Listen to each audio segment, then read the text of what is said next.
जय हिंद, जय भारत। दोस्तों, आज 16 नवंबर है, 7 वीर क्रांतिकारियों का बलिदान दिवस। आज ही के दिन वर्ष 1915 में लाहौर की सेंट्रल जेल में गदर पार्टी के 7 क्रांतिकारियों को फांसी दी गई। ये थे करतार सिंह सराभा, विष्णु गणेश पिंगले, जगत सिंह सुरसिंह, हरनाम सिंह सियालकोटी, बख्शीश सिंह, सुरेंद्र सिंह बड़ा और सुरेंद्र सिंह छोटा। इनमें से 6 पंजाब के रहने वाले थे और 7वें विष्णु गणेश पिंगले महाराष्ट्र में पुणे के निकट तलेगांव ढमढेरे के। कुछ समय पहले मुझे वहां जाने का सौभाग्य प्राप्त हुआ था, तो चलिए आपको भी दिखाता हूं कैसा है वीर बलिदानी विष्णु गणेश पिंगले का गांव तलेगांव ढमढेरे। जय हिंद, जय भारत। दोस्तों, आज हम आए हैं पुणे से लगभग 1.5 घंटा दूर एक गांव है तलेगांव ढमढेरे, और मेरे साथ हैं श्री हरीश बाली जी। आपने देखा होगा एक बहुत फेमस यूट्यूब चैनल है वीज़ा टू एक्सप्लोर, वो हरीश जी का चैनल है। हम दोनों आए हुए थे इधर, तो यहाँ तलेगांव में भी आए हैं। और तलेगांव में ऐसी खूबी क्या है, आपने शायद नाम सुना हो और शायद ना भी सुना हो, हुतात्मा विष्णु गणेश पिंगले इसी गांव के रहने वाले थे। यहाँ उनका स्मारक है। हुतात्मा मराठी में शहीद को, बलिदानी को कहते हैं। तो आज हम उनके स्मारक पर आए हैं, स्मारक भी देखेंगे और मैं आपको बताऊंगा कौन थे हुतात्मा विष्णु गणेश पिंगले और भारत की स्वतंत्रता के लिए किस तरह वो शहीद हुए। हरीश जी, आज हम उनकी कहानी कहेंगे, जिएंगे उस पल को। हाँ जी। टू बी वेरी फ्रैंक, मैं आपको एक मन की बात बताऊं जी। जब तक मेरी आपसे बात नहीं हुई थी हाँ इस प्लान को लेके, जी जी जी जी, तब तक मुझे इनके बारे में नहीं पता था। इनके बारे ये बड़ी ऑनेस्ट बात है। हाँ जी। तो, लेकिन जब प्रदीप जी ने इनके जीवन के बारे में मुझे बताने की शुरुआत करी, तो मैं इतना ज्यादा मोटिवेट हो गया कि मैंने बोला मेरे को आपके साथ चलना है। बस सोच वहां से बनी। जी जी जी जी जी जी। हाँ जी। अब देखिए, विष्णु गणेश पिंगले जी इसी गांव में, तलेगांव ढमढेरे में उनका जन्म हुआ। गांव में ही पढ़ाई भी की। 9 भाई बहनों में सबसे छोटे थे ये। यहीं पढ़ाई की, गांव से फिर ये मुंबई भी गए। फिर ये मुंबई में नौकरी भी इन्होंने शुरू की। नौकरी करते थे और जीवन सामान्य चल रहा था, जैसा उस समय में अंग्रेज़ों के दौर में करोड़ों भारतीयों का चल रहा था। अपने पेट तक की चिंता थी ज़्यादातर को, हमारे पूर्वजों को भी। लेकिन इनके मन में कुछ और बड़ा करने का ख्याल आया। ये गए अमेरिका हायर एजुकेशन के लिए, मैकेनिकल इंजीनियरिंग पढ़ने के लिए, और वहाँ यूनिवर्सिटी ऑफ कैलिफोर्निया में इन्होंने एडमिशन लिया मैकेनिकल इंजीनियरिंग में। और वहाँ भी पढ़ाई ठीक ठाक चल रही थी। लेकिन उन दिनों अमेरिका में एक लहर अलग उठ रही थी। वहाँ रहने वाले भारतीयों ने एक क्रांतिकारी पार्टी बनाई थी जिसका नाम था गदर पार्टी। 1913 में वो पार्टी बनी है। हाँ जी। तो गदर पार्टी अमेरिका में इसकी शुरुआत हुई थी। जी हाँ जी हाँ। पंजाब से बहुत सारे किसान परिवारों के लोग अमेरिका की जो वेस्टर्न कोस्ट की स्टेट्स हैं, ओरेगन या वाशिंगटन या कैलिफोर्निया, वहाँ बसे थे। तो उन्होंने 1913 में पार्टी बनाई, जिसमें करतार सिंह सराभा भी थे। पार्टी के अध्यक्ष हुआ करते थे सोहन सिंह भकना। लाला हरदयाल के नेतृत्व में, अब कह सकते हैं गाइडेंस में, वो पार्टी की स्थापना हुई थी। तो उसमें वहाँ यूनिवर्सिटीज़ में पढ़ने वाले कुछ अच्छे स्टूडेंट्स भी, जैसे विष्णु गणेश पिंगले और करतार सिंह सराभा जैसे भी जुड़े। गदर पार्टी एक अखबार भी निकालती थी। सैन फ्रांसिस्को में हेडक्वार्टर हुआ करता था गदर पार्टी का। वहाँ से गदर के नाम से अखबार निकलता था। असल में पार्टी का नाम गदर नहीं था। गदर पार्टी वो अखबार के कारण इतनी पॉपुलर हो गई, वरना तो वो एक एसोसिएशन थी। पूरा नाम अभी मैं भूल भी रहा हूँ। अच्छा। पर ये गदर पार्टी के नाम से जानी गई। और 1914 में, हाँ जी, जब फर्स्ट वर्ल्ड वार शुरू हुई, हाँ जी, तो वो दीवाने जो वहां गए तो थे कभी रोटी रोजगार के लिए, हाँ, वो दीवाने वहां से चल पड़े कि चलो भारत को आजाद कराएंगे। हाँ जी। अब आप एक चीज सोचिए, आज के वक्त में अगर हम रिलेट करें, आज बड़ा मुद्दा चल रहा है कि डोंकी के रास्ते इलीगली भारत से नौजवान अमेरिका और दूसरे कुछ देशों में भी जा रहे हैं।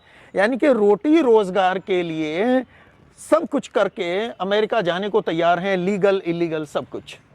और वो ज़माना था जब वहाँ से लीगली गए हुए हैं और अमेरिका की टॉप यूनिवर्सिटी में वो पढ़ रहे हैं मैकेनिकल इंजीनियरिंग, और बड़ा अच्छा करियर हो सकता था, शानदार जीवन हो सकता था। लेकिन वहाँ से सपना ये देखते हैं कि छोड़ो इस नौकरी को और छोड़ो अमेरिका का वो शानदार जीवन।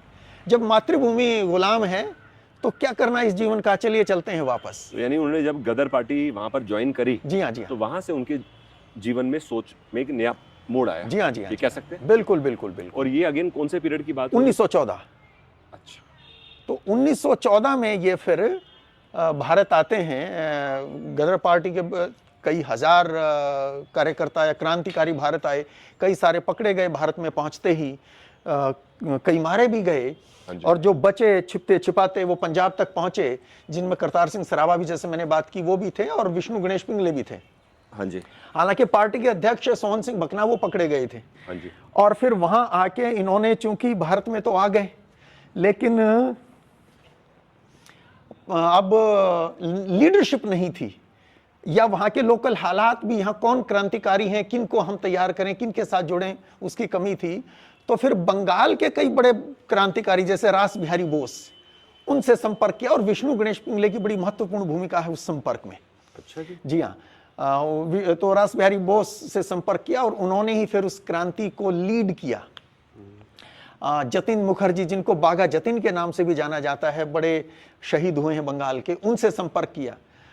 और फिर वो 21 फरवरी 1915 की तारीख तय की थी क्रांति की। हालांकि वो हो ना सकी, उस पार्टी में कुछ अंग्रेजों के जासूस भी शामिल हो गए थे बीच में, जिनमें एक वो कृपाल सिंह नाम का था, जिसने धोखा किया, गद्दारी की, अंग्रेजों को बता दिया कि आज ये प्लानिंग है। हम एक बार जरा नमन कर लेते हैं, सामने प्रतिमा है।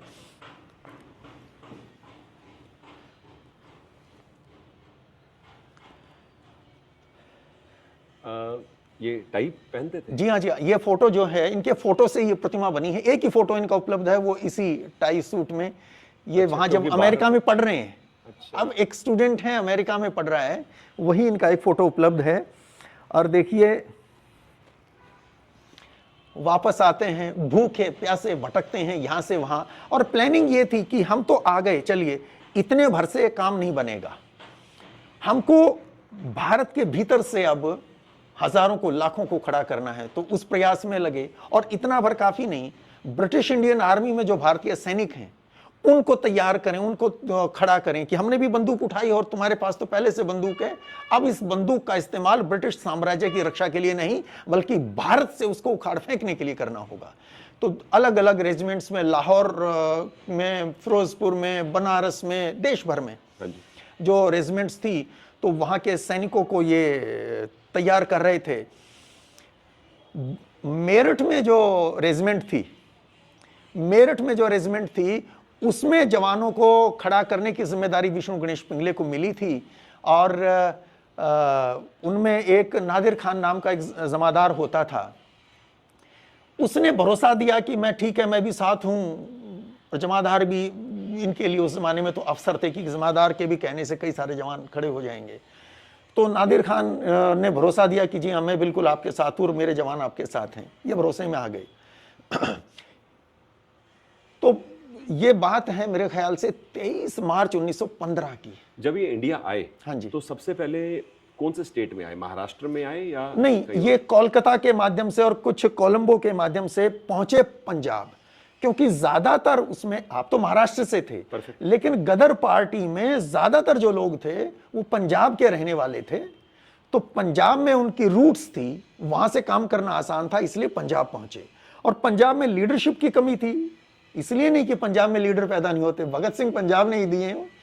लेकिन उस समय ये जब लोग आए हैं तो इनका वहां कनेक्ट नहीं है। तो बड़ा लीडर जिसके पास रिवॉल्यूशनरी एक्सपीरियंस भी हो। हालांकि 1907 में उसी पंजाब में सरदार अजीत सिंह थे, पगड़ी संभाल जट्टा जिन्होंने दिया, भगत सिंह के चाचा जी, बहुत बड़ा आंदोलन किया था। पगड़ी संभाल जट्टा उनकी तरफ से? हाँ, आंदोलन था वो। बेसिकली तो एक कविता थी, बांके दयाल ने लिखी थी, पर उनके मंच से जब गाई गई तो यह उनके साथ नाम जुड़ गई। जी हाँ। तो इन्होंने कि जो सीनियर सीजन्ड रिवॉल्यूशनरीज हैं उनको देखते हैं, तो रास बिहारी बोस बड़ा नाम थे। रास बिहारी बोस बनारस में थे, शशिंद्रनाथ सान्याल के पास रह रहे थे। तो फिर इन्होंने उनको जोड़ा और उनकी अगुवाई में कि आप हमारा मार्गदर्शन करिए कैसे आगे बढ़ें। तो वो था 21 फरवरी को होना था, लेकिन जैसे मैंने पहले बताया, कृपाल सिंह की उस गद्दारी के कारण भेद खुल गया, बहुत सारे लोग पकड़े गए, करतार सिंह सराभा भी उनमें से थे। ये तब तक बचे हुए थे, ये मेरठ में आर्मी को तैयार कर रहे थे। वो 12th कैवलरी रेजिमेंट थी जिसमें नादिर खान ने धोखा दिया और इनको अरेस्ट करवा दिया था, और 10 बम इनके पास बरामद हुए हैं उस टाइम। और जो मुकदमे की प्रोसीडिंग्स में लिखा गया है कि वो बम इतने पावरफुल थे कि अगर वहाँ मेरठ कैंट में एक रेजिमेंट के ऊपर उन बमों को फेंका जाता तो पूरी एक रेजिमेंट को तबाह कर सकते थे। ऐसे 10 बमों के साथ विष्णु गणेश पिंगले पकड़े गए। ये कभी बंगाली का वेश धारण करके घूमते थे, कभी पंजाबी गणपत सिंह बने हुए हैं, तो बड़ा इन्होंने काम किया था, पर पकड़े गए। मुकदमा चला, फर्स्ट लाहौर कॉन्स्पिरेसी केस हुआ, उसमें 7 लोगों को फांसी हुई थी फाइनली। तो इनको जो पकड़ा गया वो बेसिकली बॉम्ब होने की वजह से पकड़ा गया। हाँ जी, बॉम्ब तो है, लेकिन कॉन्स्पिरेसी उसमें भी इन्वॉल्वमेंट हाँ, पाई गई। लाहौर की जो कॉन्स्पिरेसी केस चला उसमें ये तो he is one of the leaders. फांसी की इनको भी सजा हुई। और 16, जैसे वहां लिखा भी है, 16 नवंबर 1915 को लाहौर सेंट्रल जेल में फांसी दी गई थी, जिसमें करतार सिंह सराबा थे, विष्णु गणेश पिंगले थे, जगत सिंह सुरसिंह गांव का नाम था, वहां के जगत सिंह थे, हरनाम सिंह सियालकोटी थे, और एक गांव अमृतसर के पास गिलवाली। हाँ जी, गिलवाली गांव के 3 शहीद हुए थे, उसमें 3 को फांसी हुई थी। एक बख्शिश सिंह हुआ करते थे, एक सुरेंद्र सिंह, 2 सुरेंद्र सिंह थे, बल्कि सुरेंद्र सिंह बड़ा और सुरेंद्र सिंह छोटा के नाम से उनको जानते हैं। तो 16 नवंबर को 7 लोगों को फांसी हुई, जिनमें विष्णु गणेश पिंगले भी थे। तो आज उनके स्मारक पे आने का अपने को ये सौभाग्य प्राप्त हुआ। उस पावन मिट्टी पे हम भी आके वंदना करने का हमें ये अवसर मिला, और आप साथ हैं, ये और भी अच्छा हो गया। बहुत अच्छा लग रहा है यहाँ पर आके। और सही मायने में बताऊँ ना तो मेरे को मन से लग रहा है ऐसा कि कितनी बार होता है ना कि मैं टूरिस्ट की बात कर रहा हूँ जो दूसरे स्टेट से आ रहे थे, तो हो सकता है वो नजदीक से निकलते हो लेकिन उनको पता ही ना हो इस बात के बारे में कि यहाँ पर आके हम स्मारक विजिट कर सकते हैं। बहुत बार इन्फॉर्मेशन ना होने की वजह से ना चीजें अपॉर्चुनिटी रह जाती है, ऐसा मुझको लग रहा है यहाँ पर। अब जैसे मैं पुणे आया था लेकिन मुझे नहीं पता था, मैंने ऑनेस्टली इस बात को एडमिट किया। अब बहाना बना तो हमने आपसे बात करी और I was so much motivated. राष्ट्र कवि रामधारी सिंह दिनकर की एक कविता है, कलम आज उनकी जय बोल। उसमें वो लिखते हैं, इन सब के लिए अंधा चका चौंध का मारा, क्या जाने इतिहास बेचारा, साक्षी हैं उनकी महिमा के सूर्य चंद्र भूगोल खगोल, कलम आज उनकी जय बोल। बहुत खूब, बहुत खूब। पीकर जिनकी लाल शिखाएं उगल रही लू, लपट दिशाएं जिनके सिंहनाद से सहमी धरती रही अभी तक डोल, कलम आज उनकी जय बोल। बहुत खूब। एक आउट ऑफ क्यूरोसिटी में चीज पूछना चाहता हूँ। जैसे हम स्मारक के अंदर हैं तो यहाँ पर हमें बहुत सारे फ्रीडम फाइटर्स की फोटोग्राफ देखने को मिल रही है। लाला हरदयाल, स्वतंत्र वीर सावरकर। जी। तो अगर मैं हुतात्मा विष्णु गणेश पिंगले जी की बात करूं, हाँ जी, तो इनमें से कौन है जिनके साथ उनकी एसोसिएशन सबसे ज्यादा रही है? बिल्कुल ठीक बात है। इसमें देखिए, करतार सिंह सराबा यहाँ कहीं दिख रहे हैं क्या हमें? वो तो इनके साथ थे। ये सावरकर से प्रभावित रहे हैं पुणे में रहते हुए बचपन में। हालांकि सावरकर 1905-6 में वो लंदन चले गए थे, पर ये उनसे पहले सावरकर से प्रभावित रहे हैं।